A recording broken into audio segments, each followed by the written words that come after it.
अस्सलाम वालेकुम। मेरा नाम डॉक्टर सलीम स्तार है और मैं एक मेरा नफ्सियात हूँ। डिप्रेशन को सीरियस कब माना जाता है?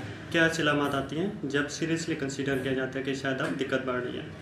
देखिए, कभी कभी मन उदास रहना या काम में मन थोड़ा कम लगना या एंजॉयमेंट में कमी होना शुरू हो जाना, ऐसी अलामत कम अरसे तक देखी जाती हैं, लेकिन कुछ अलामत लंबे अरसे से चल रही होती हैं। लोग लंबे अरसे से उदास हो रहे होते हैं, लोग अपने आप को पुश करते हैं, अपने आप को धक्का दे के काम कर रहे होते हैं।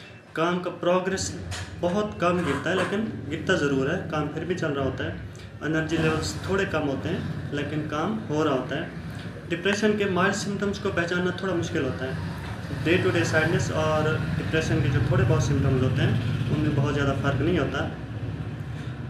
ट्रीटमेंट के लिहाज से अगर सिम्टम बहुत कम है तो कई बार एक्सरसाइज करना, रनिंग करना, जिम जाना, ये चीज़ें भी आपके लिए हेल्पफुल साबित होती हैं। लेकिन कुछ सिम्टम्स ऐसे होते हैं जहाँ आपको सीरियसली ट्रीटमेंट की तरफ जाना चाहिए, डॉक्टर से मिलना चाहिए। सबसे पहला जो है स्लीप डिस्टर्बेंस। आपकी नींद में दिक्कत आती है, आपको नींद नहीं आती। मान लीजिए आप रात 10 बजे सो के सुबह 6 बजे उठते थे, अब आपके यहाँ 4 बजे आँख खुल जाती है। कुछ लोग बेड पे लेटे रहते हैं लेकिन नींद नहीं आती, तो ये भी एक इम्पॉर्टेंट इंडिकेटर है। दूसरा है एपेटाइट डिस्टर्बेंस। आपकी भूख कम हो जाती है, आपको भूख लगती नहीं है। उसके बाद है significant loss of interest in work. आपका काम में मन नहीं लगता। अब ये कहते हैं कि अब जॉब गई तो गई, अब इसका क्या फ़ायदा। तो उसके बाद है किसी भी चीज़ में मन लगना या दिलचस्पी होना बंद हो जाना, तो उसे हम एनाडोनिया बोलते हैं। उसमें होता ये है कि पहले आप टीवी देखते थे, आपको टीवी देखना अच्छा नहीं लगता। आप एक्सरसाइज करते थे, आपको एक्सरसाइज करना अच्छा नहीं लगता। आप लोगों से घुलते मिलते थे, आपको अब लोगों से बातचीत करना, जिसे हम एनाडोनिया बोलते हैं। मिसाल के तौर पर आप पहले टीवी देखते थे, आपको टीवी देखना अच्छा नहीं लगता। आप आउटिंग पे जाते थे, आपको आउटिंग पे जाना अच्छा नहीं लगता। आप जिम पे जाते थे, आपको जिम जाना अच्छा नहीं लगता। आप लोगों से घुलते मिलते थे, उनके साथ बातें करते थे, एंजॉयमेंट करते थे, तो अब आपको ये सब चीज़ें अच्छा नहीं लगती। उसके बाद है suicidal thoughts of self harm. इसमें ये होता है कि इसकी भी कई स्टेजेस होती हैं। फर्स्ट जो स्टेज है उसमें ये होता है कि यार मैं कुछ भी नहीं कर सकता, ऐसी ज़िंदगी का कोई भी फ़ायदा नहीं है। जो सेकंड स्टेज होती है उसमें ये होता है कि यार मेरी ज़िंदगी का कोई फ़ायदा नहीं है, मैं अब कुछ भी नहीं कर सकूँगा, तो मुझे अपनी ज़िंदगी को ख़त्म कर देना चाहिए।